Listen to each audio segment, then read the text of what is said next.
alaikum wa rahmatullahi wa barakatuhu. Welcome to English grammar class, students. Students, we will be learning an interesting topic in grammar, that is types of speech. So before we learn what are different types of speech and what comes under every type of speech, let's know what is a speech. Yes, let's go back to our lower classes. Imagine that you are in UKG, LKG, or or nursery. What is the very first thing when you learned when you entered the school? Yes, alphabets, right? Those from A to Z. Then slowly you started learning words. Afterwards, sentences. But when you started to speak, how was your framing of sentence? Yes, how would you tell your friend that you're eating? This I eat.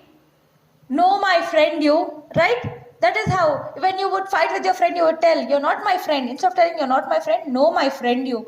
How jumbled these words were. And then on, slowly, day by day, you started framing a proper sentence which gave sense.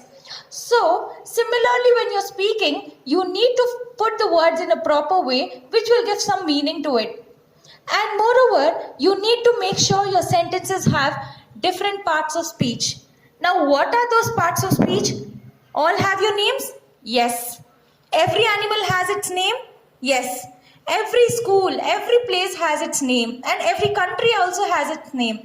So, along with these, you do actions. Everything is involved in your daily life. So, to describe those things, you need certain words.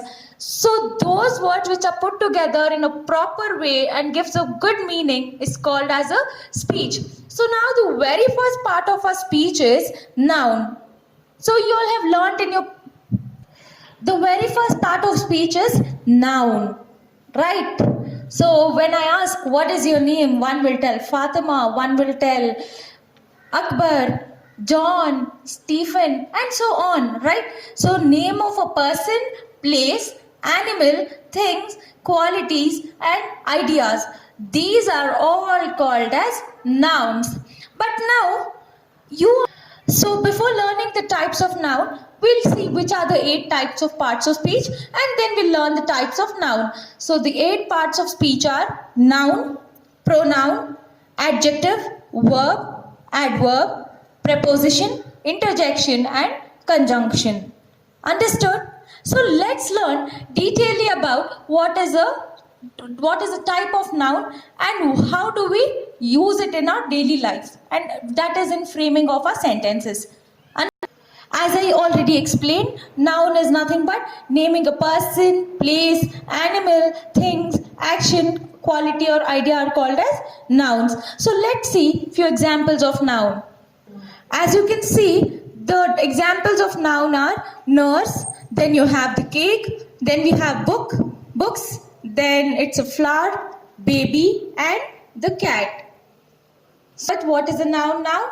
Yes. So let's learn in detail the types of noun. So we have 4 types of noun. They are proper noun, common noun, collective noun, and abstract noun. So when do you tell that a noun is proper? Yes? Any idea? Yes. You tell me that my name is a proper noun. The word not my name, the name actually. Example, Laura. Laura is the name of a person, so that becomes a proper noun. And always remember, a proper noun begins with a capital letter. Right? Yes. As I told, proper noun is the name of a person, place, or a thing. As you can see in the picture here, a proper noun is a special name that names a particular person, place, animal or thing. And I already told you that a proper noun always begins with a capital letter. Here are the examples of proper noun. The Jupiter.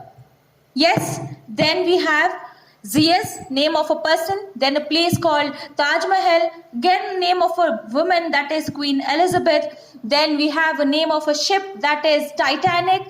Then we have the holy book, Bible. And we have again the festival as Easter.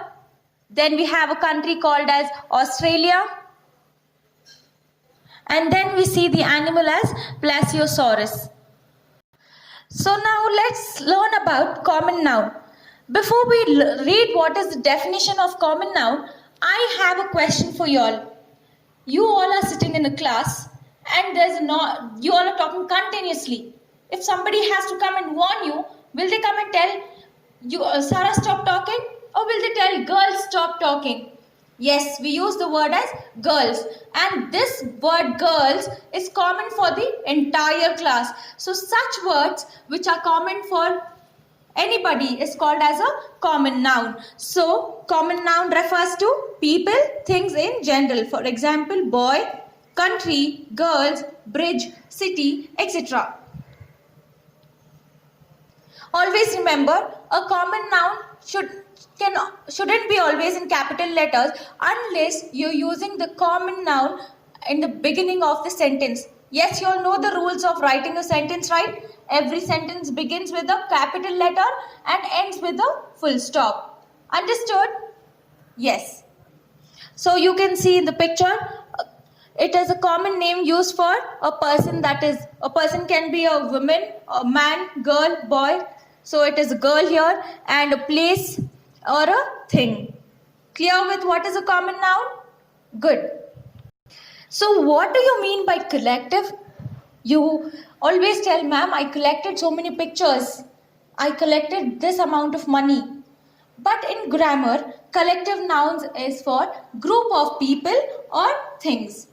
As you can see in the picture, it is told as naming group of people or things or groups is called as a collective noun. For example, when you're sitting in the when you're at the stadium, you're watching the match. Will anybody tell this person is watching the match? No, we will address the entire crowd present there, right? So that crowd can be called as an audience, group of people, audience, or group of people gathered in the market is called as crowd. And then we have a family. Yes, we all have family, right? Now don't get confused with family and families. Family is group of people wherein we'll have father, mother and our siblings. And families are two groups of people. So don't put yourself in confusion with the singular and plural nouns. And as we know, one family is referred as a family, and two family can also be called as two set of families or two families. Understanding? Yes. So we can see certain examples like family is a collective noun and plural form of family is families. And then we have swarm of bees. We don't tell there are 4 bees there. We'll tell there are swarm of bees, right? As you can see, in every building there is a beehive, honey bees. And when they are coming, when they are just out, how do we tell, hey, those bees are coming? No, there are swarm of bees which are approaching. Understanding? Yes. For example, now we have our titles for our family, right? Now a family will become a common noun. If you want your family to be highlighted somewhere, for example, if it is Sharma's family, how will it be addressed? They'll tell, yes, this is Mr. Sharma's family. So the word Mr. Sharma along with family specifies the noun, collective noun with proper noun. Understanding? Yes.